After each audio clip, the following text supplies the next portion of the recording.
Comme pour les autres séries que j'ai commencées sur cette chaîne, pour les thèmes de l'agrégation externe et du CAPES externe, je commence ici une série sur le thème de la création, en essayant de produire une sorte de journal réflexif autour de cette thématique, comme si je devais préparer l'agrégation interne.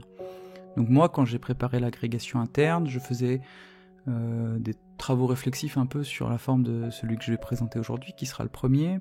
Je lisais des textes, évidemment, j'essayais de travailler assez rapidement des dissertations types autour du thème, et donc je vais un peu faire la même chose, comme si j'étais en train de préparer l'agrégation de cette année. Donc le thème de l'agrégation interne, c'est la création.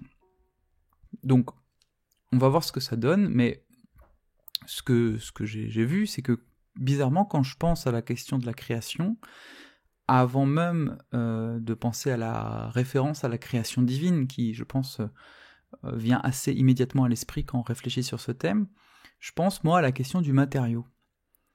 Je veux dire par là que, dans mon esprit, si je songe très matériellement, pour le coup, très concrètement, à des gestes que j'aurais tendance à vouloir désigner comme créatifs, je pense aux matériaux dans lesquels, ou sur lesquels, cette création a lieu.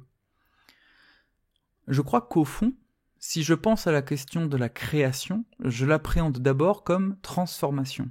Créer pour moi, intuitivement, je veux dire, spontanément, se donne comme une transformation matérielle, et peut-être ajout à la matière d'une couche de signification, de sens ou de symbole.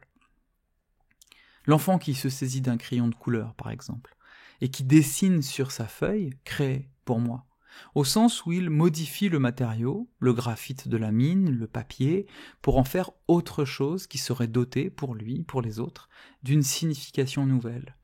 Il n'y a plus de la mine colorée et du papier, mais une fleur, par exemple. Bon, ce qui fait problème, évidemment, c'est cette association mentale entre la création et la transformation. En raison sans doute d'une certaine manière de penser le plan divin, et là, du coup, j'y reviens, il y a en moi l'idée que la création ne devrait pas, in fine, n'être que transformation d'une matière initiale, ou même qu'une formation de cette matière, mais la production ex nihilo de la matière elle-même. Ainsi, l'enfant ne serait pas créateur en un sens fort, qui impliquerait qu'il fasse émerger de lui-même non seulement la forme de la fleur, mais même sa matérialité propre, ses constituants fondamentaux, mais seulement en un sens faible, c'est-à-dire dérivé d'une création divine qui serait seule capable de recevoir le titre d'authentique création. Donc on dirait de l'enfant ici qu'il est créateur, mais en un sens affaibli, et peut-être par référence justement, et il faudrait travailler cette référence, au sens forme de la création ex nihilo. La tension interne au concept de création m'apparaît ainsi comme tension fondamentale entre deux manières d'appréhender le geste créatif. Est-il ce geste ordonnancement d'une donnée déjà présente, comme pour l'enfant, ou bien constitution ex nihilo de cette donnée, comme pour le dieu des monothéismes? Et de fait, je crois qu'on retrouve ce questionnement dans la différence qui sépare le démiurge platonicien, qui est ordonnateur, informateur de la matière, et le dieu des grands monothéismes. Le démiurge platonicien, par exemple, pour ce que j'en sais, n'est pas créateur au sens où il ferait sortir du néant une matière, mais plutôt au sens où il donne forme à cette matière. Le démiurge est donc artisan, au sens où son activité suppose d'abord la contemplation de formes intelligibles, pensées comme modèles idéaux, c'est-à-dire une opération intellectuelle cognitive. Puis, une opération pratique, qui est le façonnement de la matière chaotique sur la base de ces modèles idéaux. Donc il y a une articulation entre ces deux opérations. Or, de ce point de vue, non seulement la matière chaotique n'est pas produite par le démiurge, mais même si on y réfléchit bien, les formes idéales existent indépendamment de lui, et sont des réalités métaphysiques autonomes. Et dans quel sens alors, on pourrait se dire, dans quel sens est-il créateur ? Nous ne pouvons pas dire qu'il est créateur au sens où la création se définirait comme création ex nihilo, mais seulement au sens où la création désignerait l'acte d'une conscience cherchant à modeler la matière pour la faire tendre vers l'harmonie, c'est-à-dire vers un modèle qui préexiste. La création, en ce sens, est surdéterminée sous deux axes, D'une part, elle est déterminée par le modèle préexistant qui la conditionne comme visée finale de l'acte créatif, pensée alors comme ordonnancement d'une donnée, et d'autre part, elle est déterminée, et c'est très important, par la matière et ses résistances propres qui peuvent dérouter l'acte créatif de sa visée. La matière résiste, et c'est précisément pour ça que la matérialité chez Platon, même si elle est peut-être dépositaire d'une forme, c'est en ça qu'elle participe à la forme, elle s'en détourne assez pour qu'elle ne soit pas suffisante, elle ne soit pas copie conforme pour le coup. De la même manière que l'enfant qui, ayant eu à l'esprit le modèle d'un arbre qu'il voulait dessiner, ne parvient pas à le faire parfaitement en raison de la résistance propre de la matière, c'est-à-dire de la difficulté à incarner par le graphite et sur le papier ce qui, à son esprit, était pourtant clair, le démiurge se heurte à la résistance matérielle et aux conditions propres de la matière qui vont produire un écart de principe entre la forme intelligible, qui est parfaite, et la chose matériellement formée depuis le modèle de cette forme, et qui est là plein d'imperfections.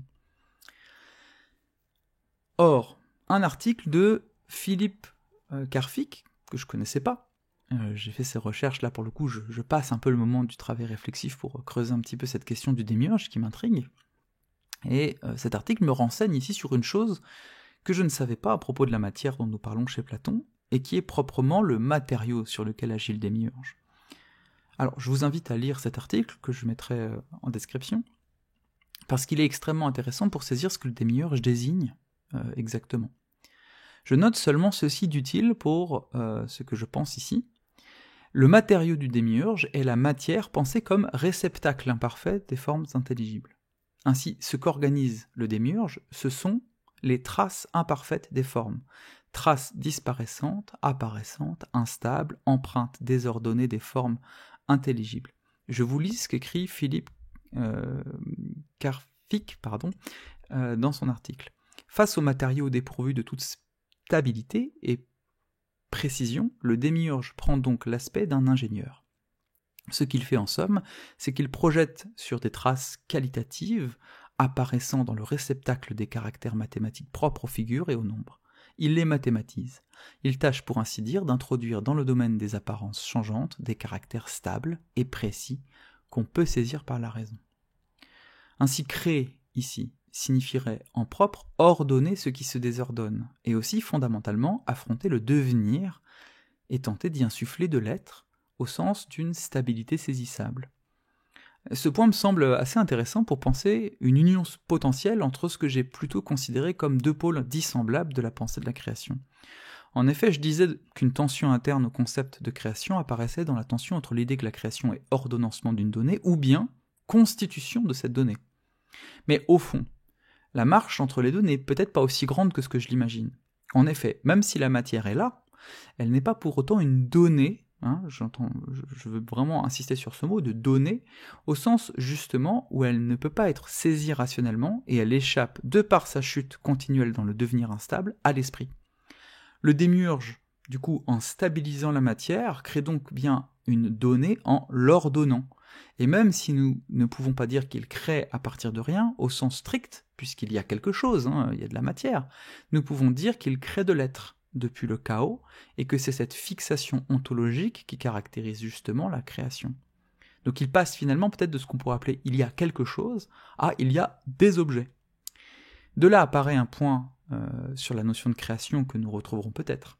Le lien sémantique entre la création divine, au sens de la création ex nihilo du dieu monothéiste, et la création humaine, au sens où nous disons par exemple qu'un artiste crée, est un lien problématique puisque nous ne cessons de nous heurter à un gap immense, apparemment, entre la création de Dieu comme création totale de l'être, et la création de l'artiste comme simplement ordonnancement de cet être. Mais le passage par le modèle démiurgique peut peut-être nous faire comprendre que l'ordonnancement de l'être est en soi création d'être, au sens où l'être n'est être que lorsqu'il est ordonné. L'artiste créerait donc, au sens presque où Dieu crée, désolé pour le blasphème, dans la mesure où son geste serait producteur d'être et par ordonnancement d'être. Donc il y aurait production ontologique par ordonnancement ontologique. Je pense qu'on va devoir revenir sur ce point. Je vous laisse ici pour le moment, c'est déjà assez dense, je pense. J'espère que ces réflexions pourront nourrir les vôtres. Si ça vous intéresse, abonnez-vous à ma chaîne. Voilà, je fais le vrai youtubeur en vous proposant de vous abonner. Ça me motive beaucoup, à vrai dire. Et évidemment, c'est ce qui m'intéresse le plus, si vous avez des réflexions, des choses à dire, les commentaires sont faits pour ça. Ça m'intéresserait beaucoup aussi de voir les thèmes que vous voudriez voir traités peut-être dans cette série si j'ai le temps, ou les aspects de la question que j'ai peut-être mal traité dans cette première vidéo, vous me dites. Le but, c'est que ça soit aussi un laboratoire réflexif pour vous si vous préparez le concours, et même si vous ne préparez pas le concours, que ça puisse vous inviter à penser. Je vous laisse là pour ici, à la prochaine.